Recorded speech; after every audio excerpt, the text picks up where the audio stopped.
René Guénon, symbole de la science sacrée. 6e partie, symbolisme constructif. Chapitre 40, le dôme et la roue. On sait que la roue est d'une façon générale un symbole du monde. La circonférence représente la manifestation qui est produite par l'irradiation du centre.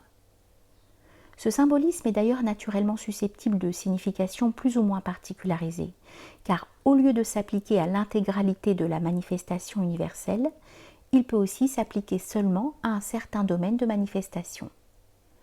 Un exemple particulièrement important de ce dernier cas est celui où deux roues se trouvent associées comme correspondant à des parties différentes de l'ensemble cosmique. Ceci se rapporte au symbolisme du chariot, tel qu'il se rencontre notamment en de fréquentes occasions dans la tradition hindoue. Ananda Coomaraswamy a exposé ce symbolisme à diverses reprises, et encore à propos du Chatra et de l'Unisha dans un article de The Pune Orientalist en avril 1938, auquel nous emprunterons quelques-unes des considérations qui vont suivre. En raison de ce symbolisme, la construction d'un chariot est proprement, tout comme la construction architecturale dont nous venons de parler, la réalisation artisanale d'un modèle cosmique. Nous avons à peine besoin de rappeler que c'est en vertu de considérations de cet ordre que les métiers dans une civilisation traditionnelle possèdent une valeur spirituelle et un caractère véritablement sacré, et que c'est par là qu'ils peuvent normalement servir de support à une initiation. Il y a d'ailleurs entre les deux constructions dont il s'agit un exact parallélisme, comme on le voit tout d'abord en remarquant que l'élément fondamental du chariot est l'essieu, aksha, mot identique à axe, qui représente ici l'axe du monde, et qui ainsi équivaut au pilier, skamba, central d'un édifice, auquel tout l'ensemble de celui-ci doit être rapporté. Peu importe du reste, comme nous l'avons dit, que ce pilier soit figuré matériellement ou non. Semblablement, il est dit dans certains textes que l'essieu du chariot cosmique est seulement un souffle séparateur, vyana, qui, occupant l'esprit intermédiaire, antariksha, expliqué comme antaryaksha, maintient le ciel et la terre en leurs lieux respectifs et qui, d'ailleurs en même temps qu'il les sépare ainsi, les unit aussi comme un pont, setu, et permet de passer de l'un à l'autre. Les deux roues, qui sont placées aux deux extrémités de l'essieu, représentent alors en effet le ciel et la terre. Et l'essieu s'étend de l'une à l'autre, de même que le pilier central s'étend du sol au sommet de la voûte. Entre les deux roues et supportée par l'essieu est la caisse, kosha, du chariot, dont à un autre point de vue, le plancher correspond aussi à la terre, l'enveloppe latérale à l'espace intermédiaire et le toit au ciel.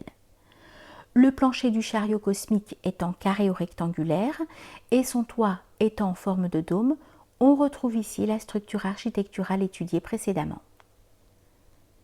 Si l'on considère les deux roues comme représentant le ciel et la terre, on pourrait peut-être objecter que, comme toutes deux sont également circulaires, la différence des formes géométriques qui leur correspondent le plus ordinairement n'apparaît plus dans ce cas.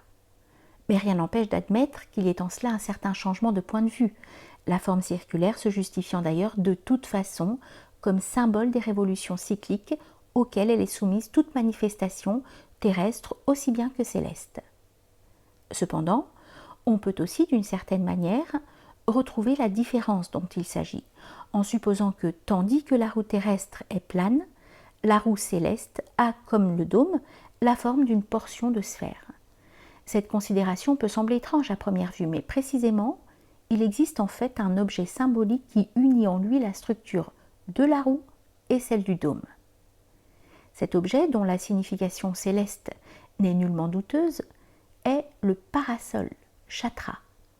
Ses côtés sont manifestement similaires aux rayons de la roue et, comme ceux-ci, s'assemblent dans le moyeu. Elles se réunissent également dans une pièce centrale, karnika, qui les supporte et qui est décrite comme un globe perforé. L'axe, c'est-à-dire le manche du parasol, traverse cette pièce centrale, de même que l'essieu du chariot pénètre dans le moyeu de la roue. et le prolongement de cet axe au-delà du point de rencontre des côtés ou des rayons correspond en outre à celui de l'axe d'un stupa, dans les cas où celui-ci s'élève en forme de mât au-dessus du sommet du dôme. Il est d'ailleurs évident que le parasol lui-même, par le rôle auquel il est destiné, n'est pas autre chose que l'équivalent portatif, si l'on peut dire, d'un toit voûté. C'est en raison de son symbolisme céleste que le parasol est un des signes de la royauté. Il est même, à proprement parler, un emblème du Chakravarti, ou monarque universel, et il s'est attribué aussi au souverain ordinaire. C'est seulement en tant qu'il représente en quelque sorte celui-ci, chacun à l'intérieur de son propre domaine, participant ainsi à sa nature et s'identifiant à lui dans sa fonction cosmique. Maintenant, il importe de remarquer que, par une stricte application du sens inverse de l'analogie, le parasol dans l'usage ordinaire qui en est fait dans le monde d'en bas est une protection contre la lumière, tandis que, en tant qu'il représente le ciel, ses côtés sont au contraire les rayons mêmes de la lumière. Et bien entendu, c'est en ce sens supérieur qu'il doit être considéré quand il est un attribut de la royauté. Une remarque semblable s'applique aussi à l'ushnisha, entendue en son sens primitif, comme une coiffure. Celle-ci a communément pour rôle de protéger contre la chaleur, mais quand elle est attribuée symboliquement au soleil, elle représente inversement ce qui irradie la chaleur. Et ce double sens est contenu dans l'étymologie même du mot ushnisha.